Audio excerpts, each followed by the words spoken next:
So y'all want to learn magic. But like I said, everybody think magic is the easy route. And presto, alakazam, everything in your life is cool, calm, and collected. That's the furthest from the truth. It's the furthest from the truth. In fact, life becomes more difficult. Number one, because you don't have the devil to blame. Oh, the devil's busy. You don't have God to credit. Everything lies on you. Everything lies on you. And on the portal of the temples in ancient Egypt, it said, know thyself and you shall know all things. Most of y'all can't even fathom projecting your mind beyond the scope of the bullshit that you consume and soak up from the television and entertainers. You can't break that spell that got you enchanted. And you don't want to break that spell, to be frank, because most of you, base your reality on the value that's given to you by others and not the value that you have for yourself, not the value that you have, not your self-worth.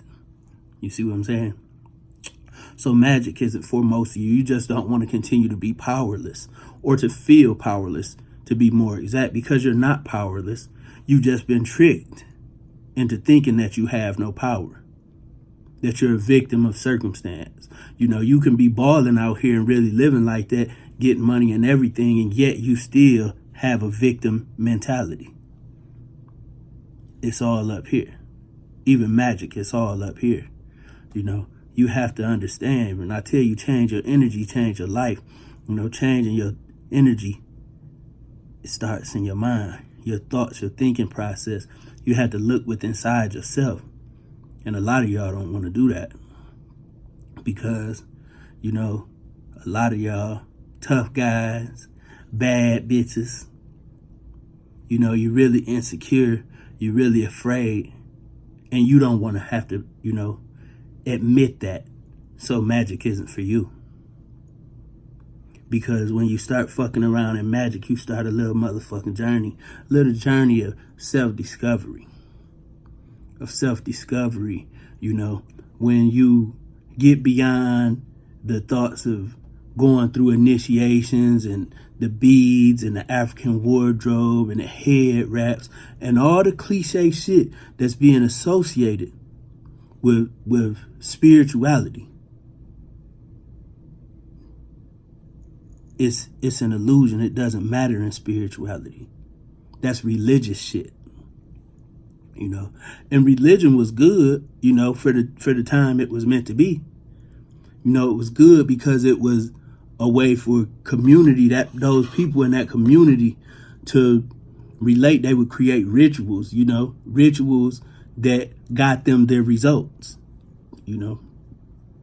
But as humanity spread out and humanity diversified, different groups came up with different rituals, different spiritual systems.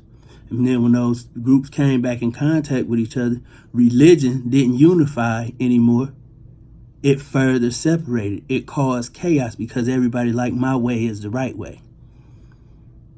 You can't tell a motherfucker in California that I-75 is the quickest route to Detroit if they're coming from California. Just like you can't tell a motherfucker in Miami that I-10, you got to get on I-10, then go up I-75. Take 10 to 75 and then go to Detroit. A motherfucker from Miami like, no, that ain't the route. We all trying to get to the same destination. That don't make your route less valid than mine. And at the same time,